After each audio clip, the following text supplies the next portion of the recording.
فاضل صاحب آج 9واں چیپٹر ہے یا 10واں چیپٹر ہے؟ جی 9واں 9واں علت اور معلول کا چیپٹر ہے نا؟ جی علت جی شروع کیا جائے میرے خیال میں بھی کچھ میرے خیال میں تو شروع کر لیں سر، لوگ پھر چاہے جوائن کر لیں بعد میں، تو ہم شروع کر لیتے ہیں۔ جی کرتے ہیں۔ بسم اللہ الرحمن الرحیم وبہ نستعین وہو خیر ناصر و معین۔ یہ 9واں چیپٹر ہے علت و معلول کے متعلق، تو جس کو کاز افیکٹ کا جو فلسفی قاعدہ ہے، تو کہتے ہیں کہ یہ ایک ایسا فلسفی قاعدہ ہے کہ جس سے کوئی کائنات، خدا و ما سوی اللہ، کوئی بھی اس قاعدہ سے مستثنا نہیں ہے، سب پر علت و معلول کا قاعدہ لاگو ہوتا ہے۔ کائنات میں جس چیز کو بھی مد نظر رکھیں گے، یا وہ علت ہوگی یا معلول ہوگی۔ تو کہتے ہیں علت و معلول ہے کیا چیز؟ کہتے ہیں کہ دو اشیاء کے درمیان جو پایا جانے والا عمیق گہرا رابطہ، کہ ایک شے دوسرے سے اس طرح جڑی ہوئی ہے کہ وہ اس کے بغیر نہیں ہو سکتی، یہ تو ایک کو اس میں سے علت اور ایک کو معلول کہیں گے۔ تو کہتے ہیں کہ جو شے دوسری کو وجود عطا کر رہی ہے وہ علت ہے اور دوسری معلول ہے۔ جس کو وجود عطا ہو رہا ہے وہ معلول ہے،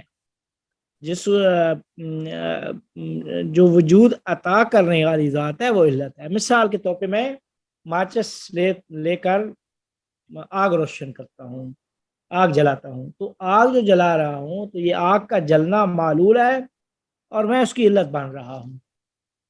تو کائنات میں جو بھی چیزیں ہے، جو بھی کائنات میں جو کچھ بھی ہو رہا ہے، اس قاعدہ سے مستثنا نہیں ہے، حتیٰ کہ خداوند کریم کی ذات بھی، اس سے بھی علت العلل کہا جاتا ہے، یعنی تمام علتوں کی علت جو ہے، آخر تمام علت تو معلول کا جو سلسلہ ہے، اس کا اینڈ اور اختتام وہ اللہ تعالیٰ کی ذات میں ہوتا ہے۔ وہ ایک ایسی ذات ہے کہ جس کی کوئی علت نہیں ہے، وہ تمام علتوں کی علت ہے۔ کہتے ہیں کہ یہ جو علت کی جب تعریف سمجھ میں آ گئی، تو اب یہ ہے کہ علت کی اقسام کے اوپر ہم گفتگو کریں گے۔ کہتے ہیں کہ علت کی اقسام، مشہور اقسام جو ارسطو نے بیان کی تھیں، اس کو لے کر پھر دوسرے اسلامی فلاسفہ آگے چلے، انہوں نے علت کو 4 قسموں میں تقسیم کیا تھا کہ علت کی 4 قسمیں ہیں۔ پہلی قسم علت فاعلی، دوسری قسم علت غائی، تیسری قسم علت مادی، اور چوتھی علت صوری۔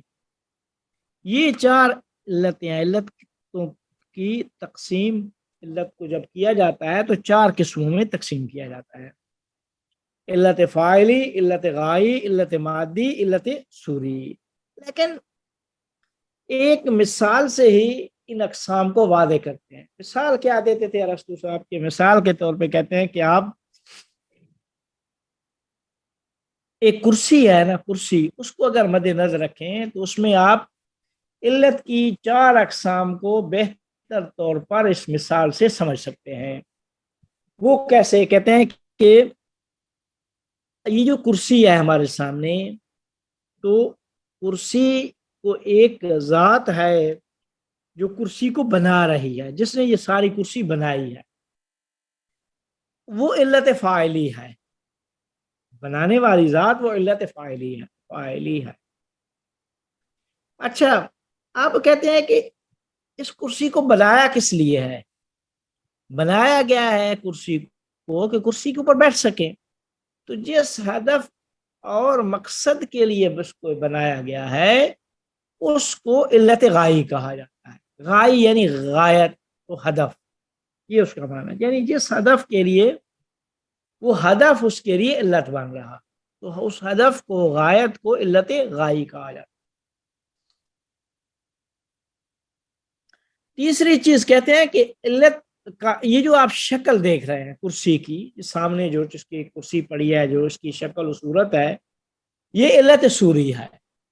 اور جو اس کا مٹیریل ہے کہ لکڑی سے بنی ہے، اور لکڑی لے کر مختلف لکڑیوں کو تراشا اور جا کے ایک کرسی بنائی، تو وہ علت مادی ہے. علت مادی، علت سوری، علت غائی اور علت فاعلی. اس کو ابو علی سینا نے بھی اپنی کتاب الاشارات میں اور سارے فلاسفہ نے بیان کیا ہے، لیکن ایک چیز انہوں نے اضافہ کیا ابن سینا نے. انہوں نے یہ فرمایا ہے کہ علت فاعلی اور علت غائی کو علت خارجی بھی کہا جاتا ہے. ان کو علل خارجی بھی کہا جاتا ہے. کیوں خارجی کہا جاتا ہے علت فاعلی اور علت غائی کو؟ اس وجہ سے کہ وہ اس شے کی ذات سے باہر اور خارج ہے. مثال کے طور پہ کرسی کی ذات سے، وہ کرسی کو بنانے والا جو ہے، جو علت فاعلی بن رہا ہے، وہ اس ذات سے باہر ہے. وہ ایک شخص ہے جس نے اس کرسی کو بنایا، تو وہ شخص اس کرسی سے باہر اور خارج ہے. اس وجہ سے اس کو علت خارجی کہا جاتا ہے. علت فاعلی کو علت خارجی کہا جاتا ہے. دوسرا، علت غائی کو بھی علت خارجی کہا جاتا ہے. ایسے کہ جس ہدف کے لیے بنا جس ہدف کے لیے بنائی گئی ہے، تو وہ ہدف بھی باہر ہے، اس ذات سے، شے سے باہر ہے. تو اس وجہ سے اس کو بھی علت غائی کہا جاتا ہے، علت خارجی کہا جاتا ہے. بس علت فاعلی اور علت غائی کو علت خارجی کہا جاتا ہے. لیکن علت سوری اور علت مادی کو علت داخلی کہتے ہیں. داخلی اس وجہ سے کہتے ہیں کیونکہ وہ اس شے کی ذات کے اندر داخل ہے. مثال کے طور پہ کرسی کی ذات میں وہ مٹیریل ہے کہ وہ مٹیریل نہ ہو تو کرسی بنتی ہی نہیں ہے. تو وہ مٹیریل علت مادی بن رہا ہے اس کے لیے. پھر اس کی جو شکل ہے وہ بھی اس کی ذات کے اندر ہے، تو وہ علت سوری ہے. تو پس ان چار علتوں میں سے ابن سینا کہتے ہیں کہ علت فاعلی اور علت غائی کو علت خارجی کہتے ہیں، اور علت مادی اور سوری کو علت داخلی بھی کہا جاتا ہے. یہ اس کی ایک تقسیم. جی نہیں جی، بالکل سمجھ آ گئی.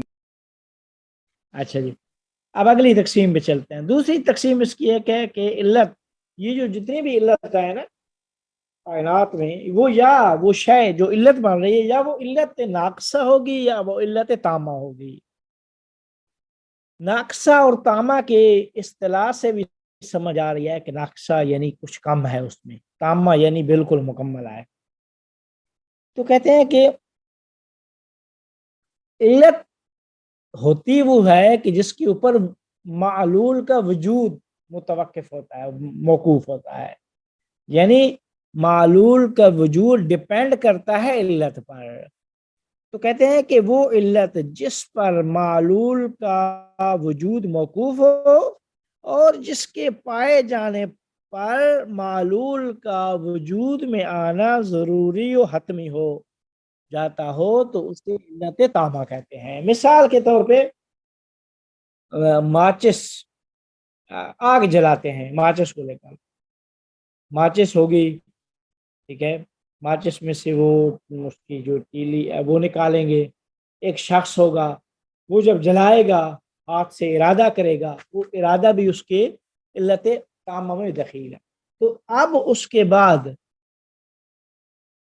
اس کے بعد کیا ہے، معلول کا وجود میں آنا ضروری ہو جاتا ہے.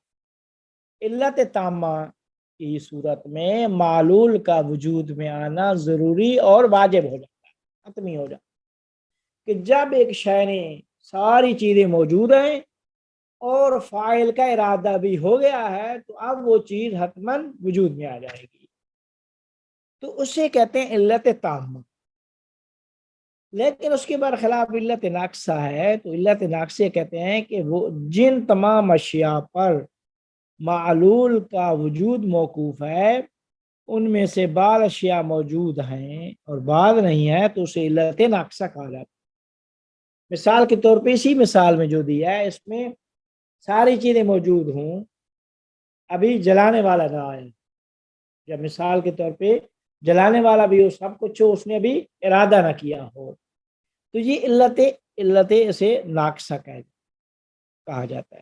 علت ناقصہ کی صورت میں معلول کا وجود میں آنا ضروری اور حتمی نہیں ہوتا، لیکن اس کے بغیر بھی معلول وجود میں نہیں آ سکتا، لیکن اس کی علت ناقصہ کی صورت میں معلول کا وجود میں آنا ضروری اور حتمی نہیں ہوتا، لیکن علت تامہ کی صورت میں معلول کا وجود میں آنا حتمی اور ضروری ہو جاتا ہے۔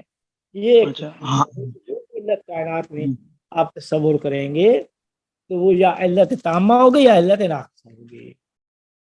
جی جی حامد صاحب، میں علت تامہ اور ناقصہ کی مثالیں اس طرح سوچ رہا تھا کہ علت تامہ وہ ہوگی جیسے آگ اگر لگی ہوئی ہے تو گرمی معلول اس کا لازم ہے کہ آگ ہوگی تو گرمی بھی ہوگی، اور علت ناقصہ اس طرح کے بیج اور درخت کا اگزامپل لے لیں، ہر بیج سے درخت نہیں نکل سکتا، مطلب کئی دفعہ بیج سے درخت نہیں میں نکلتا، تو وہ علت ناقصہ میں آ جائے گا۔ میں اس طرح ان دونوں کا فرق سمجھ رہا یعنی بیج ہے پانی نہیں دے رہے مثال کے طور پہ، تو وہ علت جی بیج علت جی بنتا ہے، لیکن ساری چیزیں ملیں گی تو علت تامہ بنے گی نا۔ جب بعض ہاں اشیاء نہیں ہے بعض ہیں تو پھر وہ علت ناقصہ ہے۔ ہاں، مگر سر وہ تو یہ بھی ہے نا کہ یہ بھی ہوتا ہے بعض دفعہ کہ ایک بیج کو پانی بھی دیا جائے، سارا کچھ دیا جائے، بٹ اس سے درخت نہیں نکلتا کسی اور نہیں، وہ وجہ سے، اس وجہ سے ہوتا ہے کہ وہ آگے جو کیا کوئی چیز کہتے مسنگ ہیں، ہے۔ کوئی معنی نہ آ جائے، رکاوٹ نہ آ جائے، وہ رکاوٹ ٹھیک ہے، آ سمجھ جاتی گیا، ہے ساری اوکے چیز۔ سمجھ سر گیا۔ اس میں ایک سوال ہے، یہ جو ناقصہ ہے اس میں ضروری ہے کہ کوئی علت ناقص رہے، وہ موجود نہ ہو اور وجود میں بھی نہ آئے؟ یہ مثلا جو آپ کی مثال تھی ماچس سے آگ جلانے والی، اس میں جو آگ ہے جلتی ہے وہ معلول ہے، اب وہ کس وجہ سے جلتی ہے اس کے لیے ساری علتیں آپ نے بیان کی کہ شخص ہے، ماچس کا ہونا ضروری ہے، تو ناقصہ میں بالفرض اگر شخص موجود نہیں ہے تو ہم یہ کہہ سکتے ہیں کہ جی ناقصہ جو ہے اس میں آگ بھی نہیں جلے گی، یہ دونوں چیزیں ہونی ضروری ہیں؟ وہی ہے کہ ناقصہ کی صورت میں یہی کہا ہے کہ معلول کا وجود میں آنا ضروری نہیں ہوتا، یعنی لیکن ہو بھی آگ سکتا ہے، نہیں جلتی، آگ جل نہیں بھی جلتی، سکتی ہے۔ نہیں نہیں جلتی۔ نہیں جلتی، اوکے۔ جی دیکھیں، جب میں ارادہ ہی نہیں کروں گا، میرے پاس میں خود بھی موجود ہوں، ماچس بھی موجود ہے، اس کے اندر سے میں نے وہ تیلی بھی نکال لیا ہے، اب میں اس کو جلا ہی نہیں رہا، ارادہ ہی نہیں کر رہا، تو وہ کیسے آگ جلے گی؟ صحیح، ٹھیک، نہیں سمجھ جلے آ گی۔ گیا، یعنی کہ علت ناقصہ میں معلول جو ہے وہ ایگزسٹ ہی نہیں کرتا، اس کا وجود ہی کوئی نہیں ہے، پھر ہم یہ کہنا ہاں، اس چاہ کا رہے ہیں؟ وجود میں آنا ضروری نہیں۔ نہیں، جی، یہ دو فرق باتیں علت ہیں سر، اگر آپ کہتے ناقصہ ہیں نا میں ضروری نہیں ہے اور نہیں ہوتا، یہ دو فرق چیزیں ہیں۔ ضروری نہیں ہے کا مطلب ہے کہ وہ آ بھی سکتا ہے، میں اس لیے یہ کلیریفائی کر رہا ہوں۔ نہیں ہوتا ہوں، ضروری، یہ ہے، ٹھیک ہے، یہ لکھا ہوا آپ نے صحیح ہے، نہیں ہوتا۔ اسی وجہ سے کہا نا کہ یہ چیز۔ اچھا، اس کے بعد ہے علت بسیط اور علت مرکب۔ اچھا، بسیط اور مرکب کی اصطلاح سے بھی واضح ہے کہ وہ علت، بسیط کا مطلب ہوتا ہے وہ شے جس کے اجزاء نہیں ہے، جس کا کوئی جز نہیں ہے، مرکب یعنی جس کے اجزاء ہیں، تو کہتے ہیں جس علت کے اجزاء تصور نہیں نہ کیے جائیں اسے علت بسیط کہا جاتا ہے۔ اس کے برعکس وہ علت جو اجزاء پر مشتمل ہو اسے علت مرکب کہا جاتا ہے۔ پھر کہتے ہیں علت بسیط کی 3 قسمیں بیان کر دیتے ہیں۔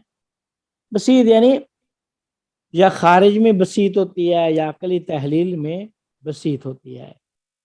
تو کہتے ہیں کہ خارج میں جو بسیط ہوتی ہے تو وہ یعنی فرشتے خارج میں ہم دیکھتے ہیں بسیط ہے، اس کے کوئی اجزاء نہیں ہے، نہ وہ کسی جز سے وہ نہیں ہے، جو ہے نا وہ مرکب چیز نہیں ہے۔ اسی طریقے سے عقلی تحلیل میں بسیط ہوتے ہیں، ٹھیک ہے، تو اس میں بھی کہتے ہیں کہ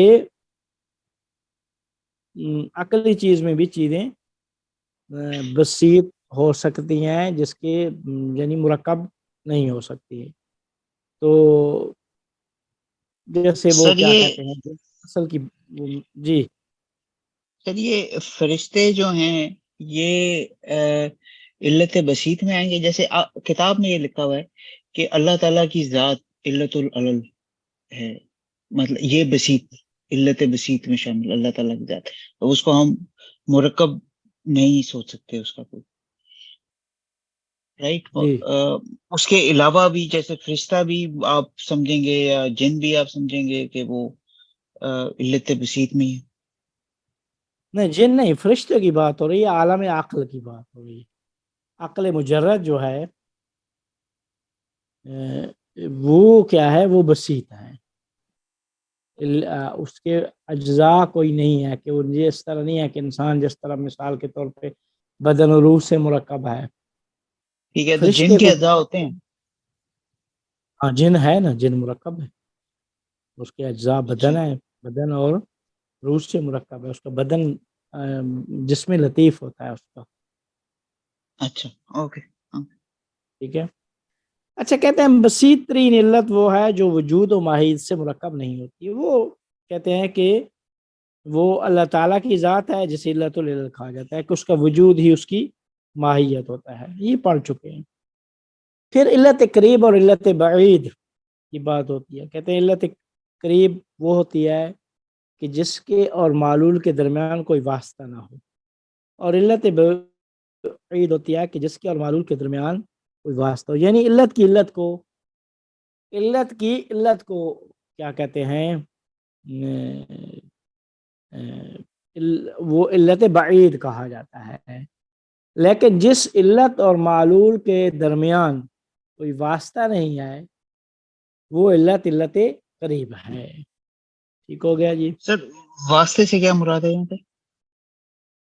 یعنی درمیان میں کوئی تیسری چیز نہیں ہے، یعنی واسطہ یعنی فاصلہ نہیں ہے درمیان.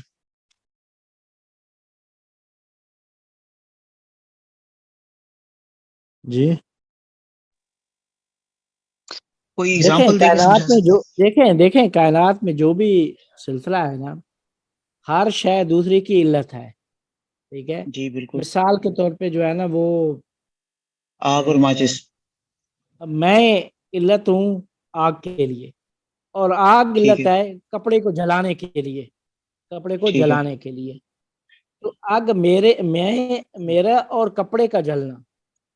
ٹھیک ہے. اس تو میں واسطہ ہے یہ آگ کا. واسطہ ہے اور علت بعید ہو جائے گی. لیکن وہ جو آگ جل رہی ہے اس میں واسطہ نہیں ہے تو وہ علت قریب بن جائے گی. اوکے اوکے اوکے، سمجھ گیا. اچھا فاضل سمجھ ایک گیا. ایک سوال ہے. جی جیسے یہ ہے نا کہ ایسی علت واجب تعالیٰ کی ذات ہے جسے علت العلل کہا جاتا ہے. اچھا، یہ جیسے ہم نے پہلے واجب الوجود کا بھی ہم نے بار بار پڑھا ہے، علت العلل کا بھی پڑھا ہے. یہ ایک چیز مجھے فلسفیانہ طریقہ کار سے یہ سمجھ میں نہیں آتی ہے کہ علت العلل کا جو کانسیپٹ ہے اس کی ضرورت کیوں پڑی. مطلب یہ صرف یہ ایک ازیوم کیا گیا کہ کوئی ایک ایسی علت ہے جو کہ تمام علتوں کی علت ہے. یہ صرف ایک ذہنی طور پہ ایک یہ ضرورت تھی جس کی وجہ سے علت العلل کا کانسیپٹ جو ہے یہ بنایا گیا. دیکھیں یہ عقلی طور پہ بھی اور خارجی طور پہ اس کو ہم انشاءاللہ نا آگے الہیات خاص میں جو پہلی بحث ہوگی وہ یہی ہوگی کہ صحیح. جب وجود خدا پہ دلیل دی جائے گی تو کیوں ہم کہیں گے کہ وہ علت العلت ہے، اس کی کوئی علت کیوں نہیں ہو سکتی. اس صحیح کو اس صحیح چیپٹر صحیح میں ٹھیک الہیات خاص میں سب سے پہلی بحث ہی یہی ٹھیک ہے. ٹھیک. ہے. جی اب کہتے ہیں کہ یہ علت و معلول کا جو سلسلہ ہے ان کے درمیان رابطہ سنخیت ہے. سنخیت کا مطلب ہوتا ہے رابطہ سنخیت، یعنی جو کچھ علت میں ہر شے کی علت نہیں بن سکتی، خاص شے کی علت بنتی ہے. مثال کے طور پہ اگر گندم کا بیج بوئیں گے تو گندم ہی اگے گی. یہ نہیں ہو سکتا کہ گندم کا بیج بوئیں اور چاول اگ جائیں. تو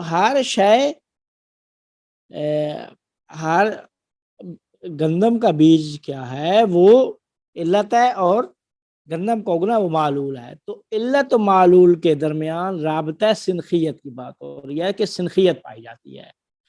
یہ نہیں ہو سکتا کہ سنخیت نہ ہو. اگر ہم کہیں سنخیت نہیں ہے تو پھر ہر معلول، ہر علت سے ہر معلول وجود میں آ سکتا ہے. مثال کے طور پہ میں سنخیت کی نفی کر دیں تو ہو سکتا ہے کہ میں گندم کا بیج بوؤں اور آگے سے جو ہے نا وہ کیا کہتے ہیں کوئی اور درخت نکل آئے، یا آگے سے جو نکل آئے مثال کے طور پہ، یا چاول نکل آئے، یا گنا جو بھی ہے جو ہے. لیکن کہتے ہیں کہ نہیں، علت اور معلول کے درمیان سنخیت کی نفی نہیں کر سکتے، یہ ناممکن ہے. کیوں؟ کیونکہ ہو نہیں سکتا کہ ہر شے سے ہر شے صادر نہیں ہو سکتی، بلکہ ہر شے سے ایک خاص شے کیا ہے وجود میں آ سکتی ہے. تو لہٰذا کہتے ہیں کہ علت اور معلول کے درمیان رابطہ سنخیت پایا جاتا ہے. اس کی وضاحت کے لیے کہتے ہیں کہ مسلم فلاسفہ نے علت کو دو قسموں میں تقسیم کیا ہے. کہتے ہیں کہ علت جو ہوتی ہے نا، یا علت الہی ہے یا علت طبیعی ہے. علت الہی کا مطلب ہوتا ہے، علت الہی جو معلول کو وجود عطا کرتی ہے یا اسے ہستی عطا کرتی ہے. ہستی اور وجود عطا کرنے والی ذات وہ اللہ تعالیٰ کی ذات ہے. باقی کائنات میں چیزیں ہستی اور وجود نہیں عطا کر سکتی. وہ کیا کر سکتی ہے؟ وہ علت طبیعی ہے. علت طبیعی کو علت اعدادی بھی کہا گیا. اعداد کا مطلب ہوتا ہے آمادہ کرنا، تیار کرنا. یعنی جو معلول کو وجود عطا نہیں کرتی، بلکہ اس حرکت کا عامل اور سبب بنتی ہے. مثال کے طور پہ ہم جتنے بھی اس عالم مادہ میں ہیں علتیں، سب علت اعدادی ہیں. مثال کے طور پہ ہم باپ بیٹے کے لیے علت ہے، لیکن علت الہی نہیں ہے، علت فاعلی نہیں ہے، وہ علت اعدادی ہے. کیا کہتے ہیں، گندم کا بیج گندم کے اگنے کے لیے علت اعدادی ہے، علت فاعلی نہیں ہے. کیوں؟ کیونکہ علت فاعلی کیا ہے؟ علت الہی وہ اللہ تعالیٰ کی ذات ہے، وجود وہ عطا کر سکتی ہے. اگر وہ ذات نہ ہو تو ہو سکتا ہے کہ آگے سے وجود گندم کا بیج بوئیں اور آگے سے گندم اگے ہی نہیں. تو علت تمام عالم مادہ میں سب علتیں علت اعدادی ہیں. جو کچھ وجود عطا کرتی ہے وہ ارادہ الہی ہے. بچہ باپ بیٹے کے لیے علت اعدادی ہے. سب کچھ موجود ہو اور اللہ کا ارادہ نہ ہو تو بچہ وجود میں نہیں آ سکتا. اللہ فرماتا ہے کہ میں ہی ہوں کہ انا الذی اصورکم فی الارحام، میں ماں کے شکموں میں ہی بچوں کی جو ہے نا وہ صورتیں اور شکلیں میں بناتا ہوں. تو یہ سب کچھ جو ہے نا وہ اللہ تعالیٰ کی ذات ہے. تو یہ البتہ مغربی فلاسفہ اس سے غافل تھے. وہ سب کائنات میں علتیں چونکہ مادہ سمجھتے تھے، مادہ سے ماورا قائل نہیں تھے. جو مادہ پرست ہیں وہ مادہ سے ماورا قائل ہی نہیں ہے، تو وہ ساری کی ساری چیزیں منحصر کر دیتے ہیں علت اعدادی میں. لیکن مسلم فلاسفہ کہتے ہیں کہ نہیں، وجود جو عطا کرتی ہے وہ اللہ تعالیٰ کی ذات ہے. باقی سب کائنات میں علت اعدادی ہیں. جتنی بھی جس علت کو بھی مد نظر رکھیں گے وہ ساری کی ساری چیزیں کیا ہیں؟ علت اعدادی ہیں. پس ما سے واللہ سب علت اعدادی ہیں، علت وجودی نہیں ہے. جسمانی اور مادی امور میں سب علت اعدادی ہیں. تو کہتے ہیں کہ علت میں ان تمام صفات کمال کا ہونا ضروری ہے جو معلول میں پائی جائیں. کیوں؟ کیونکہ یہ نہیں ہو سکتا جو صفات علت میں پائی جاتی ہیں وہی معلول میں بھی وہی ہوں گی. یہ نہ کیونکہ مسلم فلاسفہ کے بقول کسی صفت سے محروم شے کسی اور کو وہ صفت عطا نہیں کر سکتی. مثال کے طور پہ اللہ تعالیٰ کی ذات جو بھی کیا کہتے ہیں شے ہے جو علت ہے یہ نہیں ہو سکتا. یہ منطق میں بھی ایک قاعدہ ہے، فاقد الشے معطی شے نہیں ہو سکتی. لا یکون معطن للشے، عربی میں ہے کہ جو چیز جس کے پاس نہیں ہے وہ دوسرے کو وہ چیز عطا نہیں کر سکتی. یہ ایک منطقی قاعدہ ہے کہ جو صفت میرے اندر نہیں ہے میں کسی کو دوسرے کو عطا نہیں کر سکتا. تو کہتے ہیں کہ علت میں ان تمام صفات کمال کا ہونا ضروری ہے جو معلول میں پائی جائیں، جو معلول میں پائی جائیں. کیوں؟ کیونکہ مسلم فلاسفہ کے بقول کسی صفت سے معروم شے کسی اور کو وہ صفت نہیں دے سکتی. ہر علت اپنے خاص کمالات کے ساتھ خاص معلول کو وجود عطا کرتی ہے. ٹھیک ہے، خاص معلول کو وجود عطا کرتی ہے، اور ہر معلول اپنے خاص کمالات کے ساتھ کسی خاص علت کا تقاضا کرتا ہے. علت و معلول کے درمیان رابطہ سنخیت یہی ہے. یہی ایک عقلی قاعدہ ہے کہ جس کا اطلاق علت الہی پر بھی ہوتا ہے کہ جو کچھ جس میں ہے ہر شے کو وجود عطا نہیں کر سکتی، بلکہ جو کچھ اس میں ہے وہی دوسرے کو وہ عطا کرے گی. اسی کو کہتے ہیں رابطہ سنخیہ. تو اگر یہ چیز نہ ہو تو پھر ہر شے سے ہر شے وجود میں آ جائے، جو کہ ناممکن ہے. کہتے ہیں کہ یہ نہ فقط علت الہی میں بلکہ علت اعدادی یا علت طبیعی جسے ہم کہتے ہیں عالم مادہ میں جو ہے ان میں بھی ہر قسم کے رابطہ سنخیت کا ہونا ضروری ہے.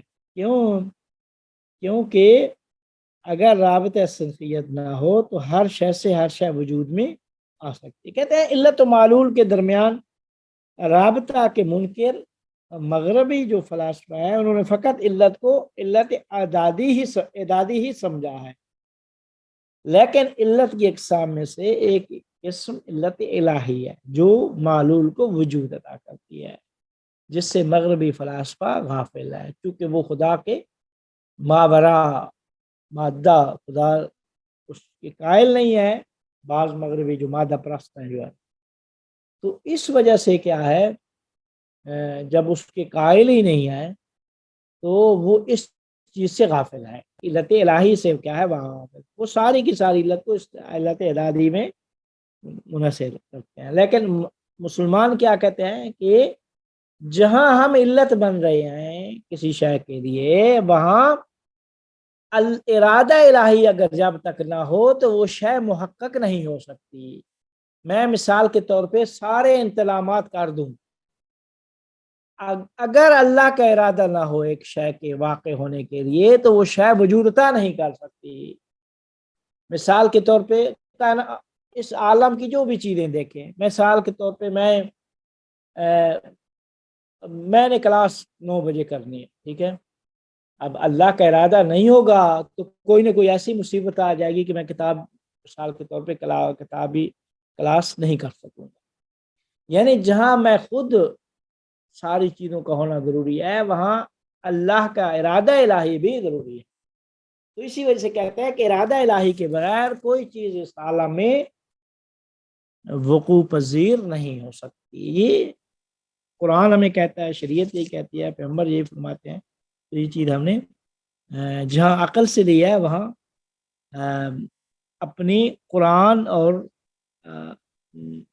کیا کہتے ہیں بانی شریعت سے بھی یہی چیز ہمیں ملی ہے. تو فاضل صاحب پھر علت تامہ علت الہی کے ساتھ ہی پھر علت تامہ بنتی ہے نا؟ مطلب اگر علت الہی نہیں ہے تو پھر تو وہ علت ناقصہ ہی رہ جائے گی، ایسا ہے؟ ہاں دیکھیں ساری چیزیں موجود ہوں اور ارادہ الہی نہ ہو تو وہ علت تامہ نہیں بن سکتی، ہم علت ناقصہ ہی ہوں گے ہم سب. صحیح. ٹھیک ہے نا. میں مثال کے طور پہ یہ آگ والی جو مثال دی ہے، اگر اللہ کا ارادہ نہ ہو تو میرا ہاتھ حرکت ہی نہیں کر سکے گا. اللہ کے ارادہ الہی جو بھی کچھ کائنات میں ہو رہا ہے ارادہ الہی کے طول میں سب کچھ ہو رہا ہے کہ ارادہ الہی ہے تو تب سب کچھ ہو رہا ہے. اللہ نے ارادہ یہ کیا ہے کہ میں اپنے اختیار سے یہ کام انجام دوں. تو اسی وجہ سے جو کیا کہتے ہیں علم کلام میں جو دو نظریے ہیں کہ جو کچھ انسان کے فعل میں انسان خود مختار ہے کہ اللہ کا ارادہ شامل حال نہیں ہے، بغیر اللہ کے ارادے کے کر رہا ہے، یا نہیں ارادہ الہی بھی اس میں دخیل۔ ایک گروہ کہتا تھا نہیں، اللہ نے انسان کو بنا کے ساری چیزیں اس کو تفویض کر دی ہیں، سپرد کر دی ہیں، اب وہ جو کچھ بھی کر رہا ہے سب کچھ خود کر رہا ہے اور اللہ کا ارادہ اس میں نہیں ہے دخیل۔ دوسرا گروہ کیا کہتا ہے کہ انسان کا اختیار اس میں نہیں ہے، جو کچھ بھی ہو رہا ہے اللہ کا۔ وہ گروپ انسان کی اس جو اختیار ہے اس کو سلب کر رہا ہے۔ ایک گروہ نے سارا اختیار انسان کو دے دیا، دوسرے نے انسان سے اختیار دے دیا۔ لیکن وہ گروہ جو کہتا ہے کہ نہیں، انسان کا اختیار بھی ہے اور انسان کے اختیار کے ساتھ ارادہ الہی بھی ضروری ہے، تو ارادہ الہی جب تک وقوع پذیر نہیں ہوگا اس کے بغیر وہ چیز محقق نہیں ہو سکتی۔ یہ نہیں ہو سکتا کہ اللہ تعالیٰ اس کائنات کے سسٹم کو بغیر میرے کسی، یعنی میں ہوں ماچس ہو میرے ہاتھ میں، وہ ایسے آگ جلا دے۔ اگر کوئی ایسے ہی آگ جلائی ہے کائنات میں کسی موڑ پہ اللہ تعالیٰ نے، تو وہ معجزہ کیا، وہ ایک دکھایا ہے، وگرنہ جو نظام بنایا ہے تو یہ نظام اس طرح ہے کہ جب تک انسان نہیں ہوگا، ماچس اس کے ہاتھ میں نہیں ہوگی، وہ جب تک ارادہ نہیں کہے گا اور اللہ تعالیٰ کا ارادہ نہیں ہوگا تو تب کیا ہے، وہ چیز وقوع پذیر نہیں ہوگی۔ تو یہ ہے کہ ایک گروہ نے ساری کچھ اختیار انسان کو دے دیا تھا، دوسرے گروہ نے انسان سے اختیار لے لیا تھا، وہ کہتے کہ نہیں، جو کچھ کر رہا ہے اللہ کر رہا ہے۔ لیکن ایک تیسرا گروہ تھا کہ وہ کہتا نہیں، انسان کا اختیار اللہ کے ارادے کے طول میں ہے، یعنی اوپر اللہ کا ارادہ ہے اور اللہ کے ارادے کے نیچے انسان کا ارادہ ہے، کہ جب تک انسان ارادہ نہیں کرے گا، انسان کا ارادہ بھی ہے، اپنے اختیار سے انسان انجام دے رہا ہے، اور اللہ تعالیٰ کا ارادہ بھی اس میں وہ ہے۔ تو یہ علم کلام میں تین اس کے بارے میں نظریے تھے۔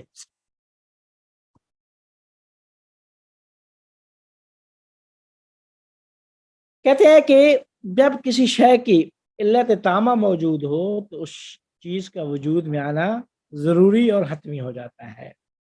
پھر علت تامہ سے معلول کا جدائی بھی ناممکن ہوتی ہے۔ کیونکہ علت تامہ کا مطلب یہ ہوتا ہے کہ معلول کی وجود کی تمام شرائط جو ضروری تھیں وہ ساری کی ساری موجود ہو چکی ہیں۔ لیکن اگر یہ فرض کیا جائے کہ معلول ابھی وجود میں نہیں آیا تو اس سے لازم یہ آئے گا کہ ابھی معلول کو جن تمام اشیاء کی ضرورت تھی وہ وجود میں نہیں آئی، یہ خلاف فرض ہے۔ بس کہتے ہیں کہ علت تامہ کی صورت میں معلول کا وجود میں آنا ضروری ہو جاتا ہے۔ اگر ہم کہیں کہ علت تامہ بھی ہے اور معلول کا وجود میں آنا ضروری نہیں ہے تو اس کا مطلب یہ ہے کہ معلول کو وجود میں آنے کے لیے جن چیزوں کی ضرورت تھی ابھی وہ پوری نہیں ہوئی ہے۔ درحال کہ ہمارا فرض یہ ہے کہ نہیں، ساری پوری ہو چکی ہیں اور وہ شے علت تامہ ہے۔ بات واضح ہو گئی ہے؟ جی جی۔ آپ کہتے ہیں کہ ہر معلول علت کا محتاج ہے، تو معلول میں کون سی خصوصیت ہے جو سبب بنتی ہے علت کے محتاج ہونے کا؟ اب یہ سوال ہے۔ ہر معلول کو علت کی ضرورت ہوتی ہے، لیکن ہر معلول میں کون سی خصوصیت ہے کہ جو سبب بنتی ہے کہ اسے کیا کہتے ہیں، علت کی وہ علت کے محتاج ہو۔ علت کی طرف محتاجی کا سبب معلول میں کون سی چیز بنتی ہے؟ کہتے ہیں کہ ہر معلول علت کا محتاج ہوتا ہے، ہر ممکن کو علت کی ضرورت ہوتی ہے۔ کائنات میں جو کچھ بھی دیکھ رہے ہیں ممکنات میں دے مثالیں دیا، فرشتہ، انسان، حیوان، درخت، آسمان، پتھر، جو کچھ بھی ہے سب ممکنات میں سے ہیں، لیکن سب کو علت کی ضرورت، سب علت کے محتاج ہیں۔ لیکن اب بحث یہ ہے کہ جب سب علت کے محتاج ہیں تو اس ضرورت کا معیار کیا ہے، علت کی محتاج ہونے کی جو ضرورت ہے اس کا معیار کیا ہے کہ شے کے اندر کون سی خصوصیت سبب بنتی ہے علت کے محتاج ہونے کا، وہ کون سی خصوصیت ہے جو علت سے بے نیازی کا سبب بنتی ہے۔ تو کہتے ہیں اسی مسئلہ کو کا جواب دینے کے لیے کہ معلول کے اندر کون سی خصوصیت ہے جو علت کے محتاج ہونے کا سبب بنتی ہے، اسی شے کے جواب میں جو فلاسفہ علیت کے اصول کو مانتے ہیں انہوں نے 4 نظریے اس میں پیش کیے ہیں، اس میں 4 نظریے پیش کیے ہیں۔ پہلا نظریہ کہتے ہیں حصی، اس کو نظریہ حصی کہتے ہیں۔ نظریہ حصی کا تعلق حص سے ہے، یعنی جو کچھ ہم میں محسوس ہو رہا ہے، جو دیکھ رہے ہیں۔ کہتے ہیں کہ جو نظریہ حصی کیا کہتے ہیں، کہتے ہیں کہ جو شے موجود ہے، ہر موجود شے کو علت کی ضرورت ہے، تو لہذا وجود رکھنا ہی، معلول کا وجود رکھنا ہی اور موجود ہونا ہی علت کے محتاج ہونے کا سبب ہے۔ کہتے ہیں یہ نظریہ جدید مادہ پرست جو فلاسفہ ہیں ان کا ہے کہ جو علت العلل اور حق تعالیٰ کے واجب الوجود کے قائل نہیں ہے، بلکہ وہ اس علت و معلول کے سلسلے کو نامحدود سمجھتے ہیں، ٹھیک ہے، اور کسی مادہ سے ماورا کے قائل نہیں ہے۔ جو مادہ سے ماورا کے قائل نہیں ہے وہ کہتے ہیں موجود ہونا ہی اس بات کا سبب بنتا ہے کہ اسے علت کی ضرورت ہو، ہر شے جو موجود ہے وہ علت کی محتاج، لہذا یہ جو علت و معلول کا سلسلہ ہے یہ لامحدود ہے اور بے نہایت ہے، یہ کہیں پہ رکنے والا نہیں ہے۔ اس کو یاد کیا جاتا ہے نظریہ حصی کے نام سے، یہ پہلا نظریہ۔ دوسرا نظریہ حدوثی، کہتے ہیں کہ ان فلاسفہ کی نگاہ میں کہ یہ کہتے ہیں متکلمین کا بھی جس طرح نظریہ ہے کہ ہر شے کائنات میں حادث و قدیم کے قائل ہیں، کہ ہر شے کائنات میں یا حادث ہے یا قدیم ہے۔ وہ کہتے ہیں کہ حادث وہ ہوتی ہے کہ جو پہلے نہیں تھی بعد میں وجود میں، اور قدیم وہ ہوتی ہے کہ جو ہمیشہ سے تھی، کوئی ایسا زمانہ نہیں تھا کہ وہ نہیں تھی۔ تو جب قدیم اور حدوث کی بات ہو رہی ہے تو کہتے ہیں کہ سر ہر فاضل صاحب سوری، جی فاضل صاحب جی میرا ایک سوال ہے، میں پچھلے نظریے پہ تھوڑا پھنس گیا ہوں۔ نظریہ حصی آپ یہ کہہ رہے ہیں کہ ہر موجود شے ہی علت کی محتاج ہے، یہ نظریہ حصی ہے۔ اس سے آگے یہ پوائنٹ بنتا ہے کہ یہ مادہ پرست مفکرین کا ہے اور یہ علت العلل کے اور واجب الوجود کے منافی ہے۔ یہ بات مجھے، یہ کنیکشن نہیں مجھے سمجھ آ رہا کہ نظریہ حصی واجب الوجود کے کیسے۔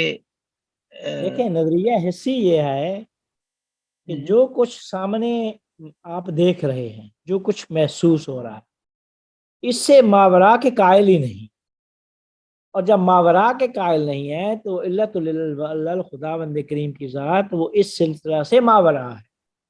اوکے سمجھ گئے اوکے، اس لحاظ سے جی اچھا۔ دوسرا نظریہ ہے حدوثی، کہ ہر شے کائنات میں یا حادث ہے یا قدیم۔ حادث کا مطلب ہے کہ نہیں تھی بعد میں وجود، قدیم کا مطلب ہے کہ ہمیشہ سے تھی، کوئی ایسا زمانہ نہیں تھا کہ وہ نہیں تھی۔ اب ان کے نزدیک کہتے ہیں کہ ہر حادث کو علت کی ضرورت، تو معلول کا حادث ہونا ہی سبب بنتا ہے کہ اسے علت کی ضرورت ہو، اور شے کا قدیم ہونا ہی سبب بنتا ہے کہ وہ علت سے بے نیاز، یعنی جو چیز قدیم ہے اسے علت کی ضرورت نہیں، جو حادث ہے ہر حادث ہے کو علت کی ضرورت۔ لہذا ان کے نزدیک معلول کے اندر جو خصوصیت ہے جو سبب بنتی ہے علت کے محتاج ہونے کا وہ اس کا حادث ہے. حادث ہے تو علت کی محتاج ہے، اگر حادث نہیں ہے، قدیم ہے، تو اس علت کی ضرورت نہیں ہے. یہ متکلمین کا نظریہ ہے، اس کو کہتے ہیں میں حدوث، نظریہ حدوثی. تیسرا نظریہ ہے امکان، نظریہ امکان. اب کہتے ہیں کہ ہم نے کہا کہ ہر وہ کائنات میں اللہ تعالیٰ کے علاوہ ساری چیزیں وجود و ماہیت سے مرکب ہیں. کہ کائنات میں ہر شے کے اندر دو چیزیں ہیں، ایک اس کا وجود اور دوسری اس کی ماہیت. ماہیت اس کے وجود سے جدا ہے. تو کہتے ہیں کہ ماہیت، کیونکہ وہ ایک اس کا وجود ہے اور ایک ماہیت ہے، اور ماہیت ہم نے کیا کہا تھا کہ اس کی نسبت وجود و عدم کی طرف مساوی ہوتی ہے. اسے وجود میں آنے کے لیے علت کی ضرورت ہوتی ہے. اسے وجود میں آنے کے لیے علت کی ضرورت ہوتی ہے. اور وہ اللہ تعالیٰ کی ذات ہی ہے کہ جس کی ماہیت وہ عین وجود ہے، یعنی جس کا وجود ہی اس کی ماہیت ہے. لہٰذا وہ ذات وجود و ماہیت سے مرکب نہیں ہے. جو وجود و ماہیت سے مرکب نہ ہو اسے علت کی ضرورت بھی نہیں ہے، اور وہ اللہ تعالیٰ کی ذات ہے. لیکن وہ ذات، وہ یعنی وہ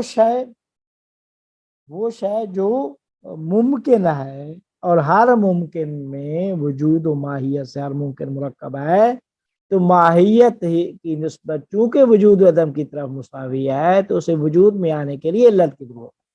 لہذا معلول کا ممکن ہونا ہی سبب بنتا ہے کہ اس علت کی ضرورت ہو. بس ان کے نزدیک علت کی محتاجی کا جو چیز سبب بنتی ہے معلول کے اندر وہ اس کا ممکن ہونا. یہ تیسرا نظریہ. چوتھا نظریہ فقر وجودی. فقر وجودی میں فقر، یا ایھا الناس انتم الفقراء الی اللہ، قرآن میں اے انسان تم فقیر ہو اللہ کی طرف، فقر خالص رکھتے ہو. فقر ہو، تمہاری ذات فقر ہے. وہ ہے نا پیغمبر کی حدیث، الفقر فخری. بعض اس کے وہ کرتے ہیں الفقر فخری. یہ فقر جو ہے نا، میری ذات فقیر اور محتاج ہے، یہ میرا فخر ہے. اور جو فقر سے مراد وہ درویش لیتے ہیں، تو درویشی کا مطلب یہی ہوتا ہے کہ ہم فقیر ہیں. ہم فقیر ہیں یعنی محتاج، ہماری ذات ہی محتاج، ہماری ذات ہی محتاجی کا نام ہے. کس کی محتاجی؟ اللہ تعالیٰ کی.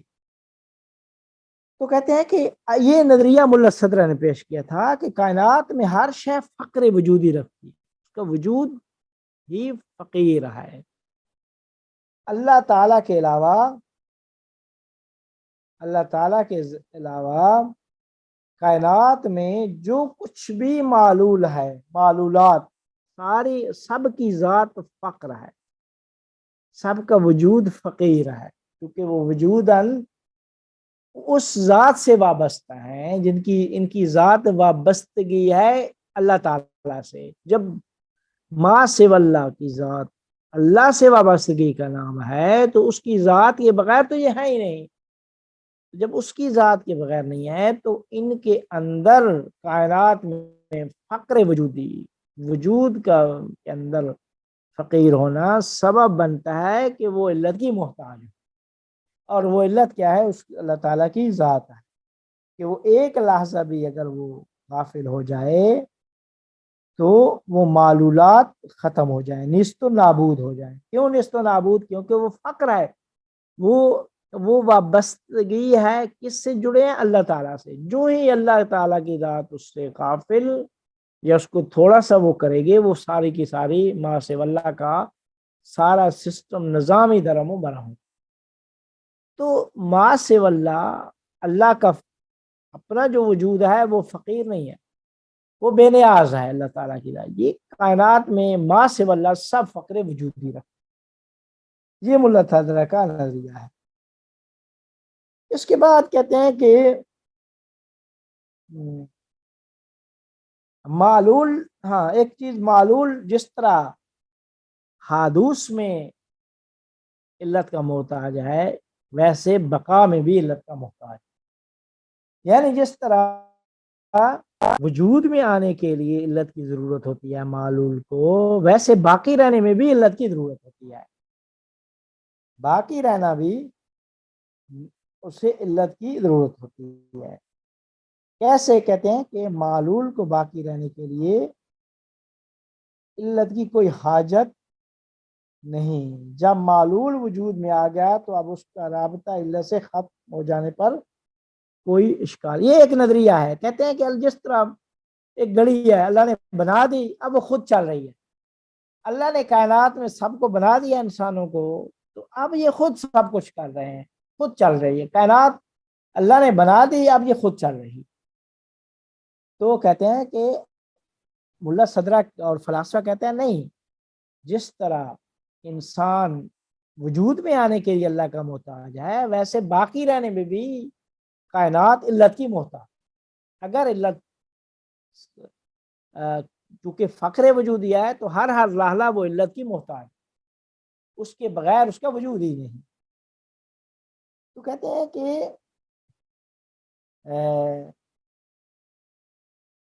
جب تک اسے معدوم کرنے والی کوئی علت پیدا نہ ہو جائے، اس معلول کا وجود میں باقی رکھنا قابل فہم محسوس ہوتا ہے۔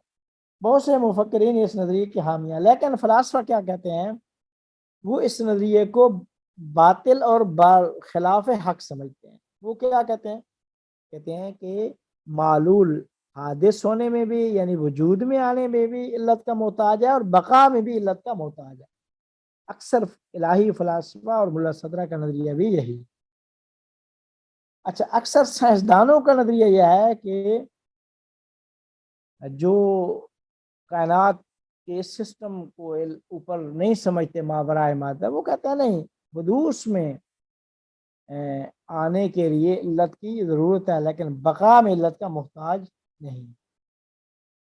یہ بھی کچھ لوگ، کچھ سائنسدانوں کا یہ نظریہ ہے۔ لیکن متکلمین کیا کہتے ہیں؟ متکلمین وہ چونکہ وہ یہ کہتے ہیں کہ علت کے محتاج ہونے میں معلول کے اندر چونکہ جو خصوصیت سبب بنتی ہے وہ حدوث ہے متکلمین کے درمیان، جس وجہ سے کہتے ہیں کہ فقط حدوث میں حادث ہونے میں، وجود میں آنے کے لیے معلول کو علت کی ضرورت ہے، بقا میں نہیں۔ لیکن فلاسفہ نے اس نظریے کو رد کر کے کہا ہے کہ وہ حکماء اور فلاسفہ کا وہی نظریہ صحیح ہے کہ معلول علت میں اور بقا میں دونوں میں علت کا محتاج۔ جس طرح وجود عطا کیا علت کے بغیر نہیں ہو سکتا تھا، ویسے آگے اس کا باقی رہنا بھی علت کے بغیر نہیں۔ کیوں نہیں ہے؟ کیونکہ پورے کی پوری ذات اس کی فقر و وابستگی ہے، تو وہ معلول تب باقی رہ سکتا ہے کہ جب علت اسے بقا میں ساتھ ہو، اگر نہیں ہوگی تو پھر وہ معلول بھی ختم ہو جائے۔ یہ ملا صدرہ کہتے ہیں۔ ملا صدرہ اس کے اوپر دلیل دیتے ہیں۔ ملا صدرہ کیونکہ فقر وجودی کے قائل ہیں، تو اس نظریے سے اس بات کو آسانی سے ہم ثابت کر سکتے ہیں کہ معلول نہ فقط حدوث میں علت کا محتاج ہے، بلکہ بقا میں بھی، باقی رہنے میں بھی علت کا محتاج۔ ملا صدرہ کہتے ہیں جب میرے نزدیک معلول کی ذات اور اس کی حیثیت ہی علت سے وابستگی اور ربط کا نام ہے، تو آپ معلول کی ذات کو علت سے جدا نہیں کر سکتے۔ تو کہتے ہیں کہ جب معلول کو علت سے جدا نہیں کر سکتے، تو علت سے معلول کا رابطہ منقطع ہو جانے کا مطلب معلول کا سرے سے معدوم ہو جانا اور معلول کا باقی رہنا ہے، جو سراسر تناقض اور عقلاً محال۔ ٹھیک ہے؟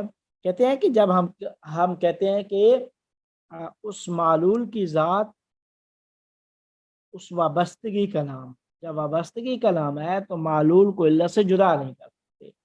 جدا کریں گے تو معلول نہیں رہے، معلول ختم ہو جائے گا۔ جب جدا ہی نہیں کر سکتے تو معلول کو باقی رہنے میں علت کی ضرورت ہے، وگرنہ وہ معلول کیا ہے وہ ختم ہو جائے گا. ٹھیک ہے، تو یہ کہتے ہیں کہ پس معلول جس طرح حدوث میں علت کا محتاج ہے، علت کے ساتھ مرتبط ہونے کے باعث بقا میں بھی علت کا محتاج ہے. اور ایک چیز کے لیے علت کے وسیلہ سے وجود میں آ کر علت سے منقطع ہو جانا اور خود بخود اپنے وجود کو سہارا دے کر باقی رکھنا ناممکن ہے. یہ نہیں ہو سکتا کہ معلول وجود میں تو آ جائے، بعد میں اس علت کے بغیر اپنے وجود کو باقی رکھے، یہ ممکن ہی نہیں ہے. کیوں؟ کیونکہ اس کی ذات وابستگی ہے. تو وابستگی تب ہو سکتی ہے کہ جب اس کی ذات کو اس سے جدا نہیں کر سکتے. جب جدا نہیں کر سکتے تو بقا میں بھی اس کی باقی رہنے میں بھی اس کا محتاج ہے. سر یہ کانسیپٹ دیکھیں، یہ بس آخری میں کہہ دوں، تمام معلولات باقی رہنے میں علت کے محتاج ہیں. یہ جہان اس علت العلت کے وجود سے چل رہا ہے، اللہ تعالیٰ کی ذات سے چل رہا ہے. اگر وہ ذات پلک جھپکنے تک انسان و جہان سے غافل ہو جائے تو شب و روز کا یہ سلسلہ بھی اور یہ نظام بھی ختم ہو جائے گا. بس جس طرح تمام ما سوی اللہ اس اللہ کے محتاج ہیں وجود میں آنے کے لیے، ویسے ہی باقی رہنے میں بھی اس ذات کے محتاج ہیں. جی اب جی سر، یہ آخری بات صرف کہ یہ علت اور معلول کا بقا رہنا علت کے بغیر پاسبل نہیں ہے. یہ تبھی انسان سمجھ سکتا ہے اگر وہ فقر وجودی پہ یقین رکھے. جی فقر وجودی. اگر نہ دوسرے نظریے والے نے تو پھر نظریہ دیا ہے کہ ہو سکتا ہے. جی ٹھیک ٹھیک. حدوث والے بھی کہتے ہیں نہیں، حدوث میں ضروری ہے، بقا میں ضروری نہیں. جس طرح گھڑی کو گھڑی کے بنانے والے نے بنا دیا، اب وہ چل رہی ہے، اس کے بغیر ہی چل رہی ہے، بنانے والے کے بغیر ہی چل رہی ہے. یہ نظریہ حدوث والے یہی کہتے ہیں.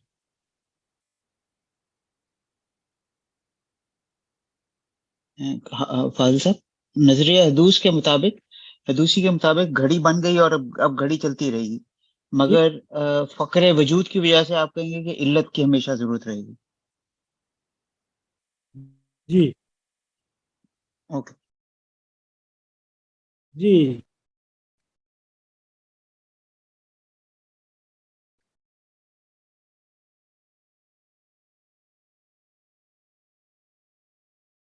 جی. آپ کوئی اور سوال ہے؟ جی بس یہ میرا خیال ہے علت العلل جب یہ آگے جب اس میں آگے اگلے چیپٹرز میں ہم پڑھیں گے تو پھر یہ چیز سمجھ میں آئے گی.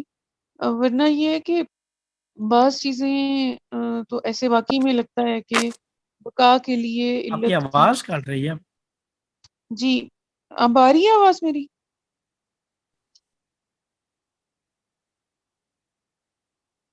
جی اب آواز آ رہی ہے میری؟ مجھے تو آ رہی ہے جی، بالکل صاف آپ کی. شاید حامد صاحب کی طرف نہ آ رہی. اچھا جی فاضل صاحب حافظ صاحب نہیں، میرے خیال ہے آواز نہیں جا رہی. آئی تھنک ان کا کنیکشن کٹ گیا. جی صحیح، چلے صحیح ہے. نہیں چیٹ میں ویسے ان کے وہ لسٹ میں نام تو آ رہا ہے فاضل صاحب کا. جی آ رہا ہے، بٹ ان کی آڈیو نہیں آ رہی. فاضل صاحب نہیں، اب وہ چلے گئے. اچھا، جو ابھی سوال تھا علل کا، تو اس میں ایکچولی اس کو ایک آرگومنٹ یہ بھی دیا جاتا ہے کہ اب جو کاز کی جو ضرورت ہے، علت کی ضرورت، وہ تبھی پڑتی ہے جب آپ میں کوئی پوٹینشل ہوتا ہے اور وہ ایکچولائز نہیں ہوا ہوتا. تو اس پوٹینشل کو ایکچولائز کرنے کے لیے آپ کو کسی بھی شے کو اپنے سے باہر کوئی کسی ایکسٹرنل ایجنٹ کی ضرورت ہوتی ہے. لیکن وہ جو اللہ تعالیٰ کی ذات ہے وہ ایسی ذات ہے جس میں کوئی ایسی کوئی پوٹینشل ہے ہی نہیں جو ایکچولائز نہ ہو. Everything is already there, کیونکہ وہ لامحدود ہے نا، ایبسولوٹ اور انفائنائٹ ہے. تو کوئی ایسا پوٹینشل ہے ہی نہیں جس کو ایکچولائز کرنا ہے کہ جس کے لیے کسی ایکسٹرنل ایجنٹ کی ضرورت پڑے, اور اس کے لیے تو ایکسٹرنل اور انٹرنل کی بھی وہ ایک وہ اپوزیشن اس کے ہاں اس کی کوئی سینس نہیں بنتی, تو اس لیے بھی کاز کی ضرورت نہیں ہے. تو کیونکہ عموماً کاز کی ضرورت وہاں پڑتی ہے جہاں پوٹینشل جو ہے ہو جو ایکچولائز ہونا باقی ہو. جیسے بیج میں پودا بننے کا پوٹینشل ہوتا ہے, تو وہ اس پوٹینشل کو لیکن ایکچولائز کرنے کے لیے بیج خود سے کافی نہیں ہے, بیج سیلف سفیشینٹ نہیں ہے. اس پوٹینشل کو ایکچولائز کرنے کے لیے اس کو ایکسٹرنل ایجنٹس کی ضرورت ہے.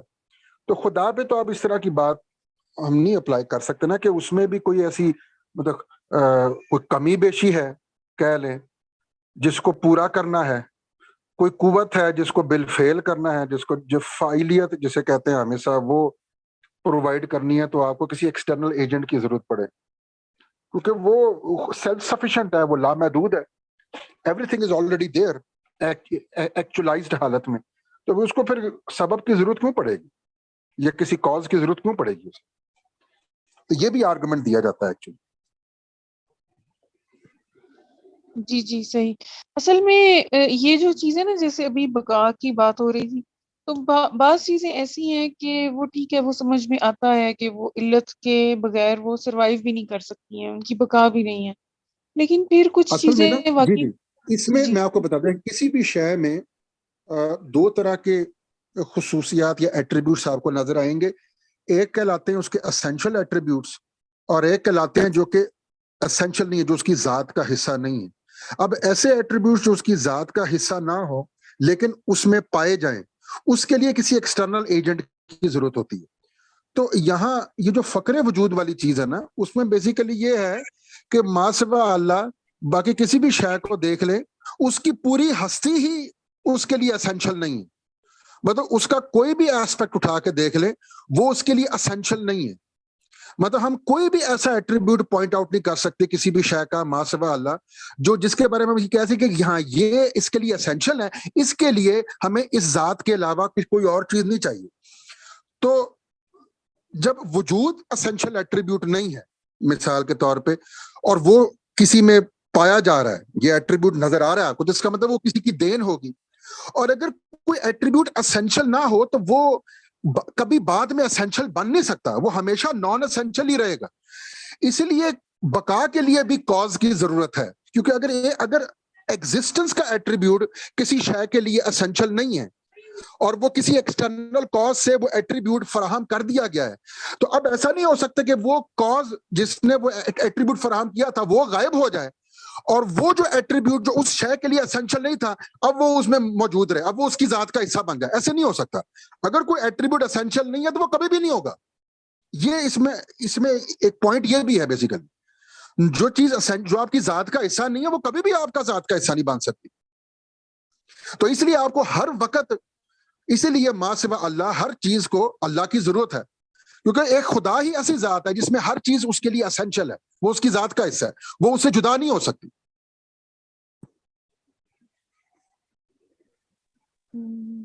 صحیح صحیح صحیح, کچھ سمجھ آ رہا ہے.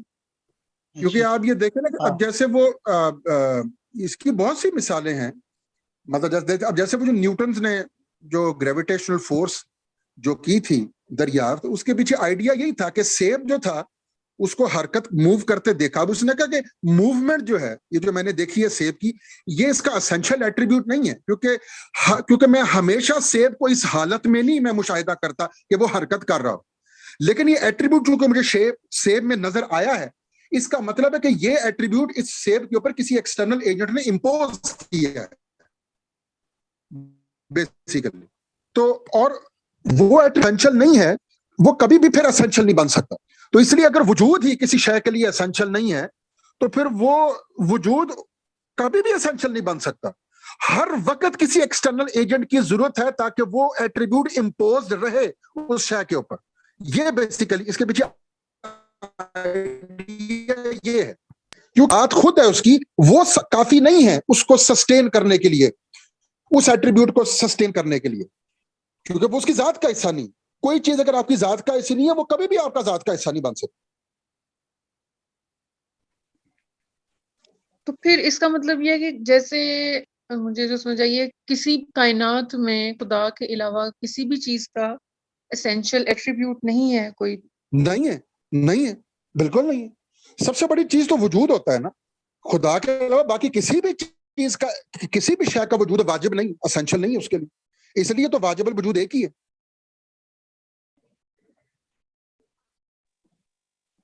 صحیح صحیح صحیح. یہ ہے نا بات.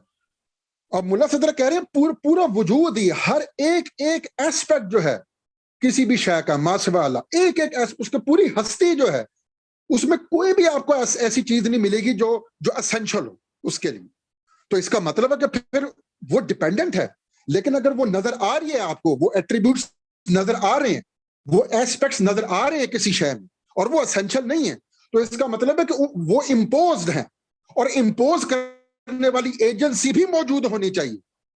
اس کے ساتھ رابطہ منقطع ہوا تو وہ جو امپوز ایٹریبیوٹ ہے وہ بھی نکل جائے گا، وہ بھی پھر غائب ہو جائے گا. یہ بات ہے.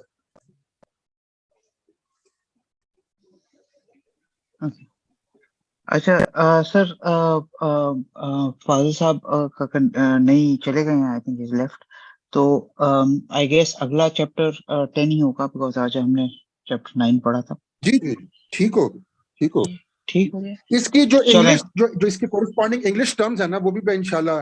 ویسے میں نے جو پچھلی ویسے بار وہ بہت فائدہ ہوگا عباس صاحب اس کا. اصل میں نا جی، وہ تھی نا بدایہ الحکمہ کی، جو میں نے انگلش ورژن کا جو آپ لوگوں کے ساتھ لنک شیئر کیا تھا، اس میں میرے خیال اس کے اندر آپ کو یہ انگلش ٹرمینالوجیز بھی مل جائیں گی، آج کی ڈسکشن کی بھی مل جائے گی یہ کوزالٹی کے اوپر. تو وہ آپ دیکھ لیں. پھر جو انگریزی میں جو لیکچرز کا میں نے لنک بھی آپ کے ساتھ شیئر کیا تھا شیخ شمالی کا، تو اس کی وہ بھی مورلس اسی قسم کے ٹاپکس کے اوپر ڈسکشن کر رہے ہیں. تو وہ پلے لسٹ میرے خیال ہے جس کا میں نے لنک شیئر کیا تھا، اس میں آپ دیکھیں کہ اس میں بھی کوزالٹی کے اوپر ڈسکشن کی ہوگی. پریپریٹری کازز، فائنل کازز، یہ ساری آپ کو انگلش ٹرمینالوجیز مل جائیں گی. تو میں خود بھی کوئی پوائنٹ اگر میرے ذہن میں آیا تو میں پھر وائس میسج کے تھرو میں پھر آپ لوگوں سے وائس میسج بھیج دوں. ضرور عباس صاحب، دیٹ ول بی ٹھیک ہیلپ ہے. فل. ویسے عباس صاحب آپ یہ بتائیے، آپ نے جی، فلسفی فارملی پڑھی ہوئی ہے یا شوق سے صرف پڑھی ہوئی ہے؟ میں نے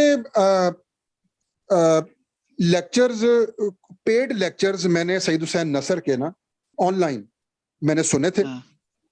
کیا کہتے ہیں، ملا صدرہ کی فلسفی پر ان کے لیکچر تھے. پھر اس کے بعد یہ جن کا میں نے آپ کو لنک بھیجا ہے شیخ شمالی، یہ آن لائن کورسز بھی کراتے ہیں، یہ لندن میں ان کا حوزہ یہ چلاتے ہیں. تو اس میں نے کیا کہتے ہیں فلسفی کے اوپر 2 کورسز آن لائن دیکھے تھے، اخلاق کے اوپر بھی کورسز آن لائن دیکھے تھے. تو اس طرح ہے. تو سمجھ لیں سیمی فارمل ہے میرا تھوڑا سا حساب کتاب، سیمی فارمل کہہ لیں. ٹھیک ہے. نہیں، ویری نائس ویری نائس.